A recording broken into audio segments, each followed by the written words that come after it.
How to change your name on your Social Security card. Easy steps. Imagine the frustration of mismatched IDs causing tax errors or benefit delays, resolved by a free, government-backed process that safeguards your identity. The Social Security Administration, SSA, now offers a surprisingly accessible solution for name changes. But here's where it gets controversial. Their strict documentation rules leave some Americans scrambling for original papers. You must update your Social Security card after life events like marriage, divorce, or court-ordered name changes. This keeps your existing Social Security number intact while reflecting your new legal name, all at zero cost with no benefit disruptions. Start by visiting the SSA's replacement card page online to answer eligibility questions. The system will instantly tell you whether to complete the process digitally or visit an office. If in-person required, submit Form SS-5 alongside proofs. Required documents include photo ID, driver's license or passport, original or certified proof of name change, marriage certificate, divorce decree, court order, or naturalization papers. Photocopies or notarized versions get rejected, period. Citizenship proof if never previously provided. For divorce-related changes, show the dissolution decree and new name evidence. If over 2 years passed since the change, expect extra requests like your birth certificate. After submission, your updated card typically arrives by mail in 10 business days. Delaying this risks complications like benefit interruptions or IRS reporting errors. SSA's digital upgrades now let you initiate most steps online, though major changes may still require office visits. When should you act? Examples include taking a spouse's surname post-wedding, reverting to a maiden name after divorce, correcting mismatches between SSA records and IDs/licenses, court-directed name alterations. Ignoring this invites bureaucratic chaos, tax discrepancies, benefit delays, or even loan application denials. Yet the silver lining, SSA charges nothing. Call them at 1-800-772-1213, TTY 1-800-325-0778, weekdays 8 a.m. to 7 p.m., or jumpstart the process via your My Social Security account. But here's the debate starter. Is the rigid demand for original documents equitable for vulnerable groups like disaster victims or the elderly? Should the SSA accept digital verifications? Share your stance below. Should policies evolve or stay strict? Social Security portal goes 24/7. What you need to know about the big changes. Imagine being able to manage your Social Security account whenever you want, day or night, without worrying about office hours. That's right. The Social Security Administration, SSA, is about to revolutionize the way we interact with our benefits by launching a 24/7 accessible My Social Security portal starting mid-July. This change might seem minor at first glance, but it holds significant implications for millions of Americans. Let's dive into why this is such a big deal. For those who depend on Social Security, this shift offers unparalleled convenience. Whether you're verifying your benefits, submitting necessary documents, or preparing for retirement, you can now do so at your own pace and schedule. No more rushing home from work to log in before the system closes or dealing with inconvenient office hours. Previously, the system was restricted to specific operating times, which often caused frustration, especially for individuals juggling work, family commitments, or other responsibilities. As baby boomers continue to approach retirement age, the demand for flexible access to Social Security services has never been higher. SSA Commissioner Frank Bisignano summed it up perfectly. The American people have waited long enough for better service, and they deserve the absolute best from their government. This 24/7 access marks a significant step towards achieving that goal. With the new portal, you can perform a variety of tasks at any time, from anywhere. Replace a lost Social Security card. Upload essential documents or forms. Update your address. Set up or manage direct deposit.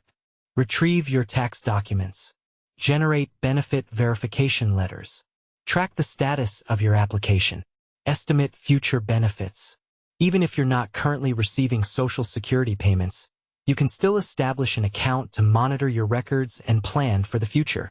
This enhancement aims to simplify the process and reduce the need for lengthy hold times or physical visits to field offices. This change is particularly beneficial for individuals nearing retirement, especially baby boomers, who are facing increased demand for Social Security services. The SSA has struggled with long wait times, which have impacted both beneficiaries and staff. By making these tools more accessible, the agency hopes to alleviate stress for everyone involved.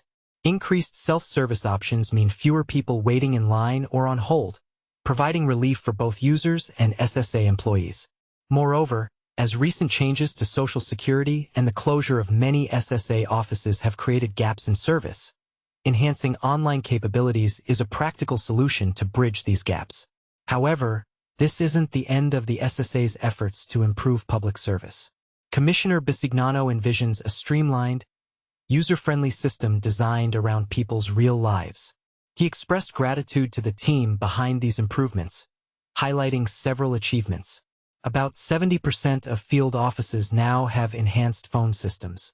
Wait times on the SSA's 800 number have decreased by 35% compared to last year. 90% of calls are now resolved through self-service options or scheduled callbacks. For anyone relying on Social Security in the United States, these changes promise a smoother, more efficient experience. Whether you're already receiving benefits or just beginning to plan, navigating the system is becoming easier and more intuitive. So, are we finally seeing progress from the Social Security Administration? What do you think? Share your thoughts in the comments below. Is this the kind of improvement you've been hoping for? U.S. Social Security. Big changes ahead? What you need to know. Breaking. The U.S. Social Security system is undergoing a high-stakes reshuffle, and it could leave millions of Americans caught in bureaucratic limbo. In a controversial attempt to address crushing phone wait times, the Social Security Administration, SSA, is redeploying 1,000 frontline workers from local offices to bolster its overwhelmed 1-800 customer service line, https://www.ssa.gov/online services. While officials claim this will improve efficiency, critics argue it's like robbing Peter to pay Paul, and could deepen the crisis it aims to solve. Here's the catch. These relocated workers aren't just answering phones. As Jessica Lapointe, a union representative for SSA employees, explains, think of the phone line as an emergency room triage nurse. It directs cases but doesn't treat patients. The real work, processing claims, resolving disputes, and approving benefits, still falls to understaffed field offices. By stripping these teams of 1,000 workers, roughly 4% of office staff, backlogs for paperwork, payment approvals, and in-person services could skyrocket. We're already stretched thin, Lapointe warns. Now imagine doing heart surgery without enough surgeons. But here's what most people don't realize. The SSA isn't just battling phone queues. It's managing a perfect storm. By 2025, the agency must distribute $1.6 trillion annually to 69 million beneficiaries, a workload that's exploded alongside a 30% surge in monthly calls, from 6.6 million in 2024 to 8.6 million in 2025. Meanwhile, staffing has plummeted due to budget cuts orchestrated by the Department of Government Efficiency, DOGE. The result? Wait times have ballooned to over 90 minutes, a stark contrast to the 75-minute average during the Biden administration's final months. The SSA insists this is modernization in action. Commissioner Frank J. Bisignano calls it a 25% boost to call center capacity and part of a broader efficiency overhaul. But critics aren't buying it. The Center on Budget and Policy Priorities, CBPP, reports that service cuts have already forced 2 million additional in-person office visits annually, a brutal irony for an agency closing offices and reducing hours. And this is where it gets messy. The relocation plan coincides with eliminated flexible schedules and mounting pressure on remaining staff. Lapointe predicts a vicious cycle. Overworked employees quit, service quality drops further, and public frustration grows. You can't fix systemic collapse with band-aids. Now, the million-dollar question. Is this truly modernization or a desperate shell game? The SSA claims it's balancing priorities, But without hiring surges or tech upgrades, even supporters admit the system remains on life support. As phone wait times dip slightly, will Americans instead face delayed payments, lost documents, or benefit errors? Controversy alert. Could this decision reflect a deeper shift toward deprioritizing in-person services?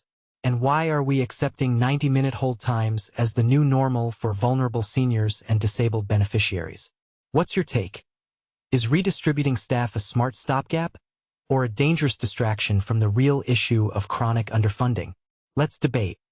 Should Congress intervene, or is remote service the inevitable future of Social Security? Sound off below.